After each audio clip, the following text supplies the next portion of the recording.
በዚህ ሁሉ ጭንቀትና እርግጠኝነት በሌለበት ዓለም ውስጥ እውነት ፍጹም የሆነ ጥበቃና መጽናኛ የሚገኝበት ቦታ ይኖራል የሚል ጥያቄ ልንጠይቅ እንችላለን። የሚገርመው ነገር መዝሙር 91 ለዚህ ጥያቄ ቀጥተኛ የሆነ መልስ አለው። አዎ ነው የሚለው።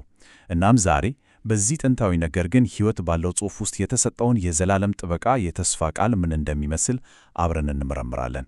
እስቲ እንጀምር። ከመጀመሪያውኑ መዝሙሩ በጣም ኃይለኛውን ምስል ነው የሚሰጠን፣ በልዑል ጥላ ስር ማደር። እስቲ ያስቡት።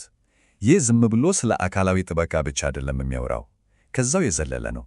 ሁሉን በሚችል አምላክ ክንፍ ስር ስለሚገኝ ጥልቅ መንፈሳዊ ቅርበት እና በምንም ስለማይናወጥ ደህንነት ነው የሚነግረን።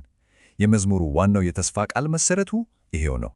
እሺ፣ የመጀመሪያው ክፍላችን ይሄ ነው፣ ዘላለማዊ ጥበቃ፣ የመዝሙሩ የማይናወጥ የተስፋ ቃል። እዚህ ጋር አንድ ነገር በደንብ መያዝ አለብን። መዝሙር 91 የሚያምር ግጥም ብቻ አይደለም፣ በፍጹም ይልቁንስ የማይለወጥ መለኮታዊ ቃል ኪዳን ነው። ወደ ሁለተኛው ክፍል ስንገባ በፈጣሪ ጥላ ስር የሚለውን እንመለከታለን። እዚህ ላይ የሚነሳው ጥያቄ ይህ ጥበቃ ለማን ነው የሚሰራው የሚል ነው። እናያለን። ዝም ብሎ በራስ ስር የሚገኝ ነገር አይደለም፣ በግንኙነት ላይ የተመሰረተ ነው። ማለትም በእግዚአብሔር ሕልውና ውስጥ ለመኖር ንቁ የሆነ ምርጫን ይጠየቃል። እንግዲህ ይህ የተስፋ ቃል ለማን ነው? መዝሙሩ ራሱ መልሱን ይሰጠናል። በጣም ግልጽ ነው። በእርሱ መጠጊያ ለሚኖሩ፣ እግዚአብሔርን መጠጊያቸው ላደረጉ፣ በስሙ ለሚጠሩ እና ከሁሉም በላይ ፍቅራቸውን በእርሱ ላይ ላደረጉ ሰዎች ነው። ይህ ምን ያሳየናል?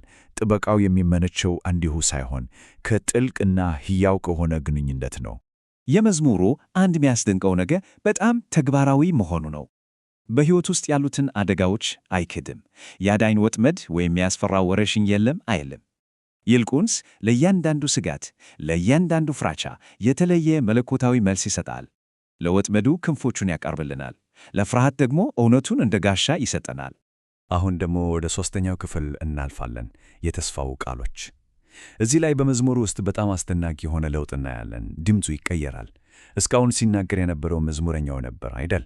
አሁን ግን እግዚአብሔር ራሱ ነው የሚናገረው። በቀጥታ 7 በጣም ኃይለኛ የሆኑ የተስፋ ቃሎችን ይሰጠናል። ከእነዚህ የተስፋ ቃላት ውስጥ አንዱና ዋነኛው የመላእክት ጥበቃ ነው። መዝሙሩ እንደሚለው መላእክት አማኞችን እግራቸው እንኳን በድንጋይ እንዳይሰናከል የሚጠብቁ ሰማያዊ ወኪሎች ናቸው። ይህ የእግዚአብሔር ጥበቃ ምን ያህል ግላዊና ዝርዝር ጉዳዮችን እንኳን ሳይቀር እንደሚያካትት ያሳየናል። ይህ አስተሳሰብ ደግሞ በአዲስ ኪዳንም ውስጥ በስፋት ተነጸባርቆ እናገኘዋለን። የመጀመሪያው መለኮታዊ ቃል ኪዳን ይሄ ነው። ፍቅሩን በእኔ ላይ ስላደረገ ስለዚህ አድነዋለሁ። በጣም ቀላል ግን ጥልቅ የሆነ ምክንያትና የውጤት ግንኙነት ነው። የእኛ ፍቅር የእርሱን መለኮታዊ ምላሽ ይቀሰቅሳል። ቀጥሎ ያለው የተስፋ ቃል ደግሞ ክብርን ይመለከታል። ስሜን ስላወቀ ከፍ ከፍ አደርገዋለሁ። እዚህ ላይ ስሙን ማወቅ ማለት ዝም ብሎ መረጃ መሰብሰብ ወይም ስለ እሱ ማንበብ ማለት አይደለም። በፍጹም ከእርሱ ጋር ጥልቅና ግላዊ የሆነ ግንኙነት መመስረትን ነው የሚያመለክተው። እውነት ለመናገር ይህ ምናልባት ከሁሉም በላይ የሚያሰናና ቃል ኪዳን ሊሆን ይችላል።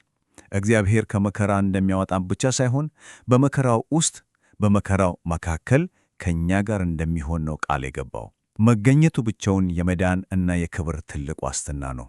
በመጨረሻም የተስፋ ቃሎቹ በሁለት ታላላቅ ማረጋገጫዎች ነው የሚደመደሙት። አንደኛ እርካታ ያለው ረጅም ዕድሜ፣ ሁለተኛ የእግዚአብሔርን ማዳን በግልጽ ማየት። ይህ ማለት ከጊዜያዊ ጥበቃ አልፎ ስለ ዘላለማዊ ደህንነት የሚናገር የመጨረሻ ማረጋገጫ ነው። አራተኛ እና የመጨረሻው ክፍል የጸሎት ጊዜ። እንግዲህ እነዚህን ሁሉ ኃይለኛ የተስፋ ቃሎችን ከሰማን በኋላ ቀጣዩ ጥያቄ ታዲያ አሁንስ የሚል መሆን አለበት። ይህንን ዕውቀት ከጭንቅላት ወደ ልብ፣ ከንድፈ ሐሳብ ወደ ተግባር የምናሻግርበት ጊዜ ነው። እነዚህን የተስፋ ቃሎች የራሳችን ለማድረግ 3 ቀላል እርምጃዎችን መውሰድ እንችላለን። አንደኛ፣ እግዚአብሔር የእኛ የግል መጠጊያና ምሽግ መሆኑን በቃላችን እናውጃለን። ሁለተኛ፣ ከማንኛውም ፍርሃት በላይ በእርሱ እንደምንታመን እንገልጻለን። እና በመጨረሻ በእምነት በእርሱ ጠበቃ ስር ከመሆን የሚመነጨውን ሰላም እንቀበላለን። ስለዚህ ይህንን ትንታኔ ስንደመድም አንድ ወሳኝ ጥያቄ አየር ላይ ሰቅለን እንለፍ። መጠጊያችን ማን ነው? ለዚህ ጥያቄ የሚሰጠው መልስ የሕይወትን ማዕበል ለመቋቋም የሚያስችል ትልቅ ኃይል አለው።